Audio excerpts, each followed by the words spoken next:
ಎಲ್ಲರಿಗೂ ನಮಸ್ಕಾರ. Cine NC ಕ್ರಿಯೇಷನ್ಗೆ ಸ್ವಾಗತ. ಈ ವರ್ಷದಲ್ಲಿ ಸಿನಿಮಾ ರಿಲೀಸ್ಗೂ ಮುನ್ನ ಪ್ರಮೋಷನ್ ನಲ್ಲೇ ಅಂದ್ರೆ trailer, teaser, animation series, poster ಗಳಲ್ಲೇ ಐಪ್ ಕ್ರಿಯೇಟ್ ಮಾಡಿದಂತಹ ಮೂವಿ ಕಲ್ಕಿ 2898 AD ಪ್ಯಾನ್ ಇಂಡಿಯಾ ಮಟ್ಟದಲ್ಲಿ ರಿಲೀಸ್ ಆಗಿದೆ. ಹಾಗಿದ್ರೆ ಯಾಕೆ ಲೇಟ್ ಮಾಡೋದು, ಬನ್ನಿ ಸಿನಿಮಾ ಹೇಗಿದೆ ಅನ್ನೋದನ್ನ ತಿಳ್ಕೊಂಡ್ ಬರೋಣ.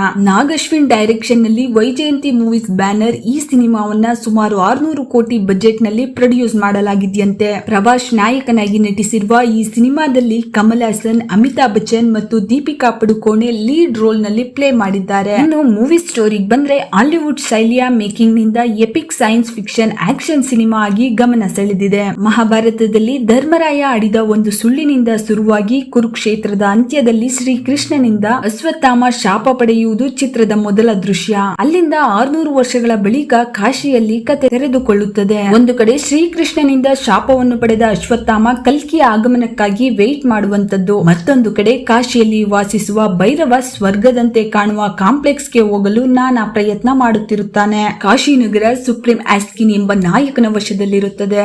ಆತ ಕಟ್ಟಿಕೊಂಡಿದ್ದೇ ಕಾಂಪ್ಲೆಕ್ಸ್ ಎನ್ನುವ ಒಂದು ಸ್ವರ್ಗಲೋಕ. ಇನ್ನು ಆತನ ಪ್ರಯೋಗ ಮಾಡುವಂತ ಜಾಗದಿಂದ ಗರ್ಭಿಣಿ ಸುಮತಿ ತಪ್ಪಿಸಿಕೊಂಡಿರುತ್ತಾಳೆ. ಸುಮತಿ ಎಂಬ ಮಹಿಳೆಯ ಹೊಟ್ಟೆಯಲ್ಲಿ ಕಲ್ಕಿ ಹುಟ್ಟುತ್ತಾನೆ ಎಂದು ತಿಳಿದ ಅಶ್ವತ್ಥಾಮ ಆಕೆಯನ್ನು ರಕ್ಷಿಸಿ ಸಂಬಳಕ್ಕೆ ಕರೆದುಕೊಂಡು ಬರ್ತಾನೆ. ಆಕೆಯನ್ನು ಹಿಡಿದುಕೊಟ್ರೆ ಭೈರವನಿಗೆ ಕಾಂಪ್ಲೆಕ್ಸ್ ಹೋಗುವ ಅವಕಾಶ ಸಿಗುತ್ತದೆ ಎನ್ನುವ ಆಸೆ ಹುಟ್ಟುತ್ತದೆ. ಹಾಗಾದ್ರೆ ಅಶ್ವತ್ಥಾಮನನ್ನು ಎದುರಿಸಿ ಸುಮತಿಯನ್ನು ಭೈರವ ಕರ್ಕೊಂಡು ಬರ್ತಾನ. ಈ ಸುಪ್ರೀಂ ಯಾರು, ಅವನಿಗೆ ಸುಮತಿ ಯಾಕೆ ಬೇಕು, ಕಾಶಿ ಮತ್ತು ಸಂಬಾಲದ ಜನರು ಯಾಕೆ ತೊಂದರೆಯಲ್ಲಿದ್ದಾರೆ, ಇದಕ್ಕೆಲ್ಲ ಉತ್ತರ ಬೇಕು ಅಂದ್ರೆ ಕಲ್ಕಿ 2898 AD ಸಿನಿಮಾ ನೋಡ್ಲೇಬೇಕು.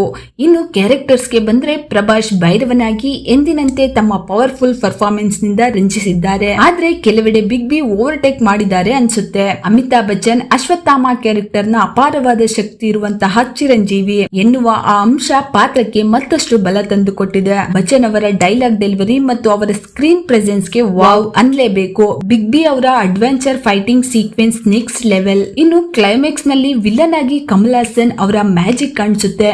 ಕಮಲ್ ಹಾಸನ್ ಚಿತ್ರದಲ್ಲಿ 10 ನಿಮಿಷಕ್ಕಿಂತ ಕಡಿಮೆ ಕಾಲ ಕಾಣಿಸಿಕೊಂಡ್ರು, ಆದ್ರೆ ನೆಕ್ಸ್ಟ್ ಪಾರ್ಟ್ ನಲ್ಲಿ ಅವರ ಪಾತ್ರಕ್ಕೆ ಹೆಚ್ಚಿನ ಇಂಪಾರ್ಟೆನ್ಸ್ ಇರುತ್ತೆ ಅನ್ನೋ ಸುಳಿವು ನೀಡಿದ್ದಾರೆ. ದೀಪಿಕಾ ಪಡುಕೋಣೆ ಸುಮತಿಯಾಗಿ ಒಂದು ಎಮೋಷನಲ್ ವುಮನ್ ಪಾತ್ರದಲ್ಲಿ ಕಾಣಿಸಿಕೊಂಡಿದ್ದಾರೆ. ತಾಯಿ ಮತ್ತು ಮಗುವಿನ ಒಂದು ನ್ಯಾಚುರಲ್ ಬಾಂಡಿಂಗ್ ಬಿಲ್ಡ್ ಆಗಿದೆ. ಮಹಾಭಾರತದ ಅರ್ಜುನನಾಗಿ ಸ್ಮಾಲ್ ಕ್ಯಾರೆಕ್ಟರ್ ನಲ್ಲಿ ವಿಜಯ್ ದೇವರಕೊಂಡ ಮಿಂಚಿದ್ದಾರೆ. ಇನ್ನುಳಿದಂತೆ ದುಲ್ಕರ್ ಸಲ್ಮಾನ್, ರಾಜಮೌಳಿ, ದಿಶಾ ಪಟಾಣಿ, RGV, ಶಾಶ್ವತ್ ಅವರು ಚಿತ್ರಕ್ಕೆ ಒಂದೊಳ್ಳೆ ಸಾಥ್ ಕೊಟ್ಟಿದ್ದಾರೆ. ಈ ಸಿನಿಮಾದಲ್ಲಿ ನನಗೆ ಪಾಸಿಟಿವ್ ಅನ್ಸಿದ್ದು ಅಂದ್ರೆ ಒಂದಷ್ಟು ಟ್ವಿಸ್ಟ್ ಗಳ ಜೊತೆಗೆ ಇಂಟರ್ವೆಲ್ ಟೈಮ್ ನಲ್ಲಿ ಸ್ಟೋರಿ ಕ್ಯೂರಿಯಾಸಿಟಿ ಮೂಡಿಸುತ್ತೆ.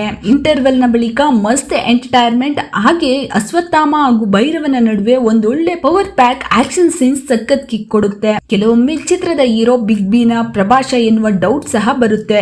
ಯಾಕಂದ್ರೆ ಅಷ್ಟರ ಮಟ್ಟಿಗೆ ಅಮಿತಾಬ್ ಬಚ್ಚನ್ ಪಾತ್ರವನ್ನ ಅದ್ಭುತವಾಗಿ ನಿಭಾಯಿಸಿದ್ದಾರೆ. ಅಶ್ವತ್ಥಾಮನ ಪಾತ್ರವನ್ನು ಮತ್ಯಾರು ಅಷ್ಟು ಚೆನ್ನಾಗಿ ಮಾಡಲ್ಲ ಅನ್ನುವಂತೆ ಮೂಡಿ ಬಂದಿದೆ.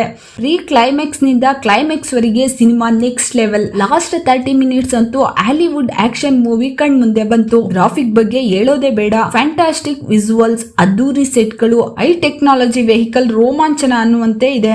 ಇನ್ನು ಈ ಸಿನಿಮಾದಲ್ಲಿ ನನಗೆ ನೆಗೆಟಿವ್ ಅನ್ಸಿದ್ದು ಅಂದ್ರೆ ಮಹಾಭಾರತದ ಅಂತ್ಯದಿಂದ ಕತೆ ಕಾಶಿ ಹಾಗೂ ಕಾಂಪ್ಲೆಕ್ಸ್ ಪ್ರಪಂಚಕ್ಕೆ ಶಿಫ್ಟ್ ಆಗಿದೆ. ಅಲ್ಲಿಂದ ಮುಂದೆ ಸ್ಟೋರಿ, ಇಂಟ್ರೊಡಕ್ಷನ್, ಪಾತ್ರಗಳ ಪರಿಚಯ, ಆ ಪಾತ್ರಗಳ ಉದ್ದೇಶವೇನು ಅನ್ನೋದನ್ನ ಹೇಳುವಾಗ ಸ್ವಲ್ಪ ಸ್ಲೋ ಆಯ್ತು ಅನ್ಸುತ್ತೆ. ಭೈರವ ಹಾಗೂ ಬುಜ್ಜಿ ನಡುವಿನ ಒಂದಷ್ಟು ಫನ್ನಿ ಸೀಕ್ವೆನ್ಸ್ ಟ್ರೈ ಮಾಡಿದ್ದಾರೆ, ಆದ್ರೆ ಅದು ಭೈರವನ ಪಾತ್ರಕ್ಕೆ ಕಾಮಿಡಿ ಅಷ್ಟಾಗಿ ವರ್ಕ್ಔಟ್ ಆಗಿಲ್ಲ. ಫಸ್ಟ್ ಹಾಫ್ ನಲ್ಲಿ ಭೈರವನ ಲೇಜಿನೆಸ್, ಕಾಟಾಚಾರದಲ್ಲಿ ಮಾಡುವ ಫೈಟ್ ಬೋರ್ ಆಗುತ್ತೆ. ಇನ್ನು ಚಿರಂಜೀವಿ ಅಶ್ವತ್ಥಾಮನನ್ನು ಎದುರಿಸುವ ಭೈರವನಿಗೆ ಅಷ್ಟು ಶಕ್ತಿ ಹೇಗೆ ಸಾಧ್ಯ ಎನ್ನುವುದೇ ಅರ್ಥ ಆಗ್ಲಿಲ್ಲ. ಕ್ಲೈಮ್ಯಾಕ್ಸ್ ನಲ್ಲಿ ಮಹಾಭಾರತದ ಕರ್ಣನ ಅಂಶ ಭೈರವನ ಎನ್ನುವುದನ್ನು ಸೀಕ್ವಲ್ ನಲ್ಲಿ ನೋಡ್ಲೇಬೇಕು. ಅದೇ ಕಾರಣಕ್ಕೆ ಕೆಲ ಸನ್ನಿವೇಶಗಳು ಕನೆಕ್ಟ್ ಆಗಿಲ್ಲ.